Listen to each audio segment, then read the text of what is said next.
வணக்கம். என்ன என்ன விசேஷம்? எப்படி இருக்கிறீங்க? என்ன மறிக்கை எப்படி போய்கிட்டுருக்கு?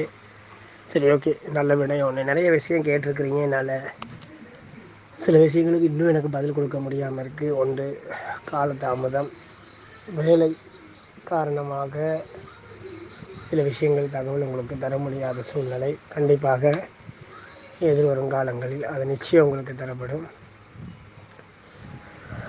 தேங்காய் ஆலயங்களில் உடைப்பது. இந்த தேங்காய் உடைக்கக்கூடிய ஒரு வழிபாடை கொண்டு வந்தவர் பிரம்மதேவர். உங்களுக்கு தெரியும், மும்மூர்த்திகளில் ஒருவர் இந்த பிரம்மதேவர். அதாவது திரிபுரர்களை அழிப்பதற்காக சிவபெருமான் ஒரு தேர் ஒன்று சித்தரித்தார். அதாவது 4 வேதங்களையும் சில்லாக, அதாவது ரோதையாகவும், பிரம்மதேவரை தேருக்கு தேரோட்டியாகவும், 14 லோகங்களையும் 14 கீழ்ப்பாகம் 7 பாகங்கள் அதாவது பாதாளோகம் வரை நரகலோகத்தில் தொடர்ந்து 7 லோகங்களையும் கீழ்த்தட்டாகவும், மேல் இருக்கக்கூடிய சிவன் லோகம், தபோலோகம், சத்தியலோகம், அப்படி சொர்க்கலோகம்னு சொல்லக்கூடிய 7 லோகங்களையும் மேல்தட்டாகவும் சுவாமி அமைத்து அதிலே தானும் அமர்ந்து அந்த திரிபுரர்களை அழிக்க அவர் செல்கின்றார் தேரிலே. அப்போது விநாயக பெருமான் ஒரு அரச மரத்துக்கு அடியிலே நிழலிலே அமர்ந்திருந்தார். போவது தந்தை என்பதை புரிந்து கொண்டார். ஆனால் அவர் வேகத்தை கண்டு அவர் பையன் மகன் இருக்கிறேன் என்று பாராது செல்கின்றார் என்று கொஞ்சம் மன வருத்தப்பட்டு தலையை ஆட்டிவிட்டார். இந்த தலையை ஆட்டியதால் என்ன நடந்ததென்றால் 4 சில்லும் உடைந்து விட்டது. 4 சில்லு ஏன் உடைந்ததென்றால் 4 சில்லும் 4 வேதங்கள் இருக்கு. யதுர், சாம, வேத, அதர்வனம் சொல்லக்கூடிய 4 வேதங்கள். இந்த 4 வேதங்களையும் படைத்தவர் விநாயக பெருமான். இது எப்படி நிகழ்ந்தது? வேதங்களை எழுத வேண்டும் என்று வேதவியாசகருக்கு தோன்றிற்று.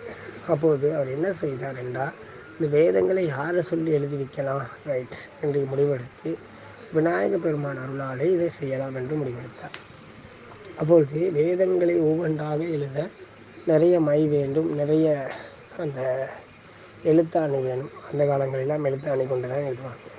உடனே விநாயகருக்கு தோன்றிட்டு, இதை நான் தந்தத்தால் எழுதினால் எந்த பிரச்சனையும் வராது என்று தந்தத்தால் எழுதினார். அப்போது வேதவியாசகர் சொன்னார், சுவாமி தாங்கள் எழுதும் வேதங்களுக்கு பொருளுரை சேர்த்து எழுத வேண்டும் என்று. அதனால்தான் இன்று வரை ஒவ்வொரு எந்த பொருள் எடுத்துக்கொண்டாலும் அதுக்கு பொருள் உரை முக்கியமாகின்றது. அதை வகித்தவர் வேதவியாசகர்.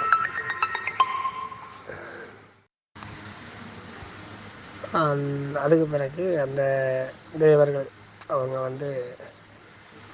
அவங்களாம் தேரில் மேகட்டமாகி அப்படி தேரை ஒட்டிக்கிட்டு போக, அதை விநாயகர் தலையசைத்த காரணம் அது உடைந்தது. அது சில பேர் சொல்லுவாங்க, அகந்தையில் ஒருத்தன் போகிறான், அவன் தலையை கொண்டு வந்து என் காலில் போட்டு உடை, தேர் செல்லும் என்று விநாயகர் கூறியதாக அப்படி ஒரு கட்டுக்கதை உண்டு. ஆனால் உண்மை அது கிடையாது. அவர் தலையாட்டியதனால அவர் எழுத்தாணியாக பாவித்த தந்தம் அந்த எழுத்துக்களில் உரசியதால் அது உடைந்ததாகவும், பிறகு விநாயக பெருமான் முக்கண்ணனுக்கு பதிலாக முக்கண்ணியை செதிர்க அடித்தால், அதாவது பலி கொடுத்தால் தேர் நகரும் என்று சொன்னார். அதனால் பிரம்மதேவர் ஒரு தேங்காயை உருவாக்கி அதற்கு 3 கண்கள் ஸ்தாபித்து அந்த 3 கண்களை 3 முகமாக அதுக்கு நிறைய நார்களை, அதாவது முடி சவித்து அதை சிவனாக பாவித்து சிவனின் பட்ட கண்கள் தீர, அதாவது சிவனோடு போகிற காரியங்கள் தடையில்லாமல் இருக்கட்டும் அப்படி என்று சொல்லி அந்த தேங்காயை உடைத்ததாக ஒரு ஐதீகம். பிறகு அந்த சில்லெல்லாம் ஒன்று கூடி, அதாவது வேதங்கள் ஒன்று சேர்ந்து தேர் ஓடியதாகவும் அந்த வரலாறு கூறுகின்றது. இதனால் இந்த தேங்காவை உடைப்பதால் கண் திருஷ்டி போகும் என்பார்கள். இதுதான் இதுக்குள்ள ஒன்று. ஆனால் இப்போ அது பழி வாங்குறதுக்கு, ஒரு கெட்டது செய்கிறதுக்கெல்லாம் பயன்படுத்துகிறாங்க. ஆனால் அதெல்லாம் எதுவுமே கிடையாது. தேங்காயில் அப்படியெல்லாம் ஒரு சக்தியும் கிடையாது. தேங்காய் சிவனுடைய வடிவம், சிவன்தான்.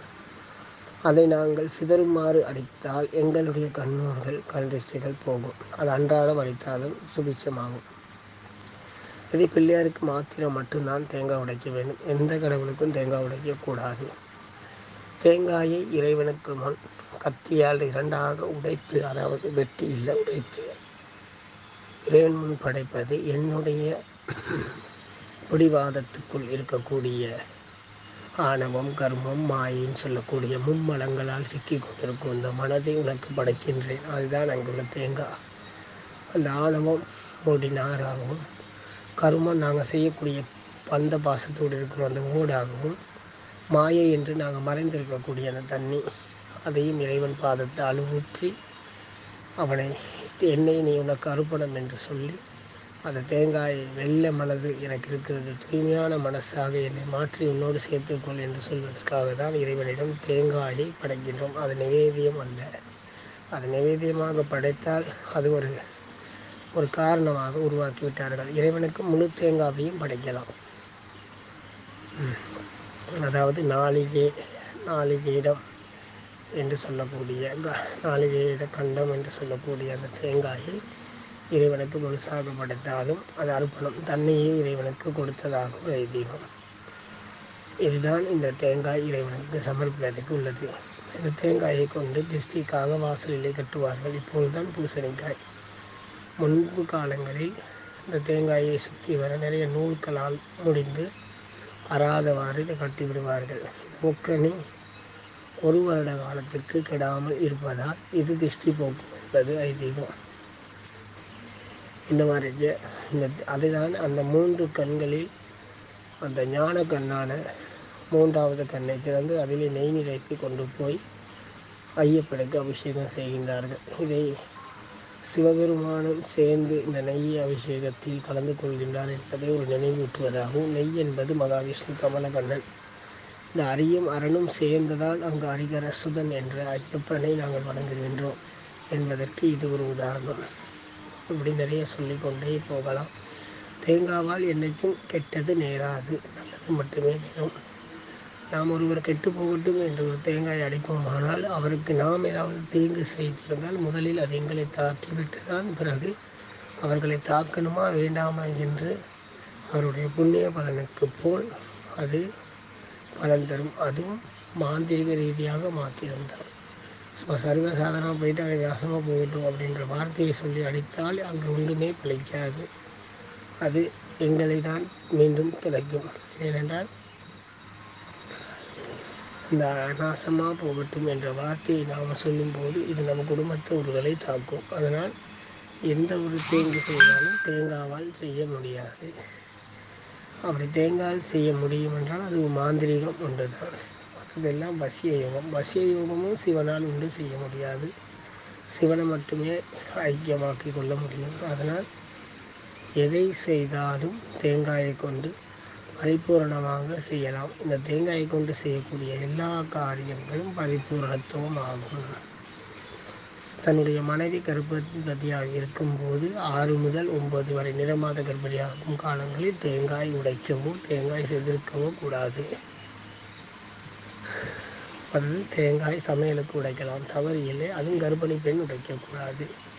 அதே மாதிரி ஒரு கர்ப்பவதி முட்டையையும் ஒம்லேட் பண்ணவோ இல்லாட்டி அதை வேறு எதுவும் சமையலுக்கோ உடைத்து செய்யக்கூடாது. செய்தாலும் தோஷங்கள் அந்த குழந்தைக்கு ஏற்படும். அதனால் அந்த குழந்தை காது கேளாமல், கண்ணு தெரியாமல், வாய் பேச முடியாமல் இல்லாட்டி ஏதோ ஒரு ஊனங்களால் பிறக்கும். இதுவும் இதற்கு ஒரு சாற்று. இதுகள் சில புராண ரீதிகளாகவும் உண்டு. நன்றி.